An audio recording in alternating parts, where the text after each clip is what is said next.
దేశవ్యాప్తంగా జరగబోయే నియోజకవర్గ పునర్విభజన ప్రక్రియ ఆంధ్రప్రదేశ్ రాజకీయాల్లో సరికొత్త ప్రకంపనలు సృష్టిస్తోంది. త్వరలో అసెంబ్లీ, లోక్సభ స్థానాలు భారీగా పెరగబోతున్నాయన్న వార్తలు అధికార ఎన్డీఏ కూటమిలో పండుగ వాతావరణం నింపుతుంటే ప్రతిపక్ష వైసీపీలో మాత్రం గుబులు రేపుతున్నాయి. సీట్ల పెంపుతో కూటమి పార్టీలు తమ త్యాగధనులకు సముచిత స్థానం కల్పించేందుకు సిద్ధమవుతుండగా వైసీపీ మాత్రం అభ్యర్థుల వేటలో సతమతమయ్యే పరిస్థితి కనిపిస్తుంది. ఇంతకీ పునర్విభజన లెక్కలు అధికార కూటమికి ఏ స్థాయిలో రాజకీయ లబ్ధి చేకూర్చబోతున్నాయి? పెరిగిన సీట్లకు తగ్గట్టుగా బలమైన నాయకులను బరిలో నిలబెట్టడంలో వైసీపీ అధినేత జగన్ సఫలమవుతారా?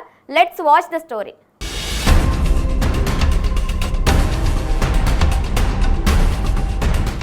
దేశవ్యాప్తంగా లోక్సభ, అసెంబ్లీ నియోజకవర్గాల పునర్విభజనకు క్రమంగా రంగం సిద్ధమవుతోంది.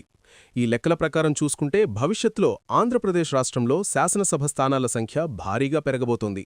ప్రస్తుతం 175గా ఉన్న అసెంబ్లీ స్థానాలు ఏకంగా 269కి, అలాగే 25గా ఉన్న లోక్సభ స్థానాలు 38కి పెరిగే అవకాశముందని రాజకీయ వర్గాలు విశ్లేషిస్తున్నాయి.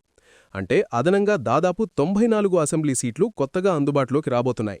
దీంతో సహజంగానే రాష్ట్ర రాజకీయాల్లో సరికొత్త కోలాహలం మొదలైంది.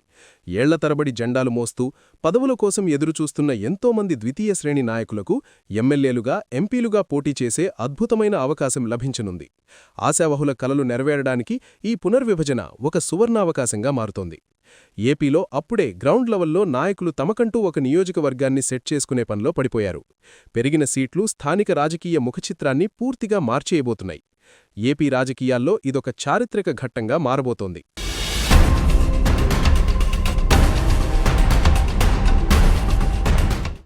నియోజకవర్గాల పెంపు అనేది రాష్ట్రంలో అధికారంలో ఉన్న ఎన్డీఏ కూటమికి అతిపెద్ద ప్లస్ పాయింట్గా మారబోతోంది.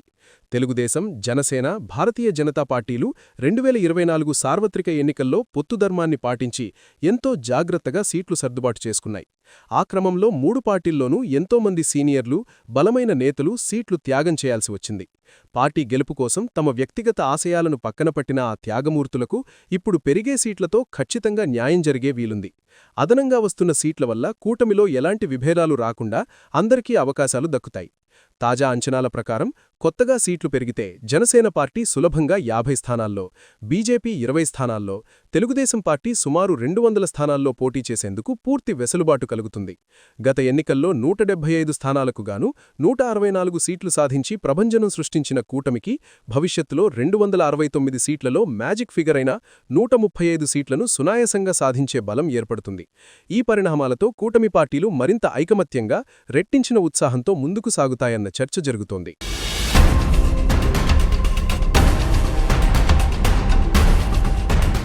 కూటమి అధికారంలో ఉండటం కూడా పునర్విభజన ప్రక్రియలో వారికి కలిసి వచ్చే మరో ప్రధానాంశం. నియోజకవర్గాల సరిహద్దుల మార్పు, కొత్త మండలాల కూర్పు వంటి విషయాల్లో అధికార పార్టీల వ్యూహాలు ఖచ్చితంగా అమలవుతాయి. ప్రతిపక్షానికి బలంగా ఉన్న కోటలను బద్దలు కొట్టేలా, వారి ఓటు బ్యాంకును విడగొట్టేలా అధికారపక్షం వ్యూహాత్మకంగా నియోజకవర్గాలను సర్దుబాటు చేసే అవకాశం మెండుగా ఉంటుంది. ప్రత్యర్థి బలమైన నాయకులు ఉన్న చోట వారి ప్రభావాన్ని తగ్గించేలా సరిహద్దులు మారిపోతాయి. ఎస్సీ, ఎస్టీ రిజర్వ్డ్ స్థానాల ఖరారులో కూడా అధికార కూటమి తమకు అనుకూలమైన భౌగోళిక పరిస్థితులను ప్రామాణికంగా తీసుకుంటుంది. ఇవన్నీ ఏ రాజకీయ పార్టీ అయినా అధికారంలో ఉన్నప్పుడు చేసే సహజమైన వ్యూహాలే. ఈ వ్యూహాత్మక మార్పులన్నీ ప్రతిపక్ష వైసీపీకి తీవ్ర నష్టాన్ని కలగజేస్తాయన్న చర్చ జరుగుతోంది. చట్టబద్ధంగా జరిగే ఈ ప్రక్రియలో అధికార పార్టీల ఆధిపత్యం కొనసాగుతుంది కాబట్టి రాబోయే రోజుల్లో ప్రతిపక్ష నాయకులు తమ సొంత నియోజకవర్గాల్లోనే పట్టుకోల్పోయే పరిస్థితులు నెలకొంటాయన్న టాక్ వినిపిస్తోంది. పునర్విభజనతో అధికార కూటమికి లాభాలు కనిపిస్తుంటే ప్రతిపక్ష వైఎస్ఆర్ కాంగ్రెస్ పార్టీకి మాత్రం ఇదొక అస్తిత్వ సంక్షోభంగా మారుతోంది. పెరిగిన సీట్లకు తగినట్లుగా బలమైన అభ్యర్థులను వెతుక్కోవడం ఆ పార్టీ అధినేత జగన్మోహన్ రెడ్డికి అతిపెద్ద సవాలుగా పరిణమిస్తుంది. ఒంటరిగా బరిలోకి దిగే వైసీపీ ఏకంగా 269 అసెంబ్లీ, 38 ఎంపీ స్థానాలకు అభ్యర్థులను నిలబెట్టాలి. కేవలం టికెట్ ఇవ్వడానికి ఎవరో ఒకరిని నిలబెట్టడం కాదు, వాస్తవంగా గెలుపు గుర్రాలను, ఆర్థికంగా, సామాజికంగా బలమైన నాయకులను వెతికి పట్టుకోవడం వైసీపీకి కత్తిమీద సామువే. గత ఎన్నికల ఘోర పరాజయం తర్వాత వైఎస్సార్సీపీ నుంచి భారీ ఎత్తున వలసలు కొనసాగాయి. చాలామంది కీలక నేతలు, మాజీ మంత్రులు, ద్వితీయ శ్రేణి నాయకులు పార్టీని వీడి వెళ్లిపోయారు. ప్రస్తుతం ఉన్న 175 నియోజకవర్గాల్లోనే పార్టీకి సమర్థవంతమైన ఇన్ఛార్జీల కొరత తీవ్రంగా వేధిస్తోంది. అలాంటిది అదనంగా మరో 94 స్థానాలకు బలమైన నాయకులను సృష్టించడం క్షేత్రస్థాయిలో క్లిష్టమైన పనిగా రాజకీయ విశ్లేషకులు భావిస్తున్నారు. గ్రౌండ్ లెవెల్లో పార్టీ క్యాడర్ చెల్లాచెదురు కావడం వైసీపీ నాయకత్వాన్ని తీవ్ర ఆందోళనకు గురిచేస్తోంది.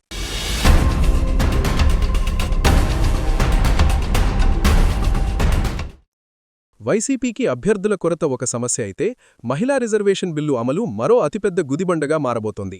వచ్చే ఎన్నికల నాటికి 33% మహిళా రిజర్వేషన్ అమల్లోకి వస్తే పెరిగిన 269 సీట్ల లెక్కన దాదాపు 86కి పైగా స్థానాలను మహిళలకే కేటాయించాల్సి ఉంటుంది.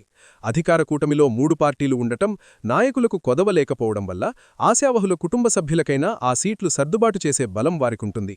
కానీ ప్రస్తుత క్లిష్ట పరిస్థితుల్లో ఉన్న వైసీపీ ఏకంగా 86 మంది బలమైన, గెలుపు సామర్థ్యం ఉన్న మహిళా అభ్యర్థులను తీసుకురావడం కష్టసాధ్యమే.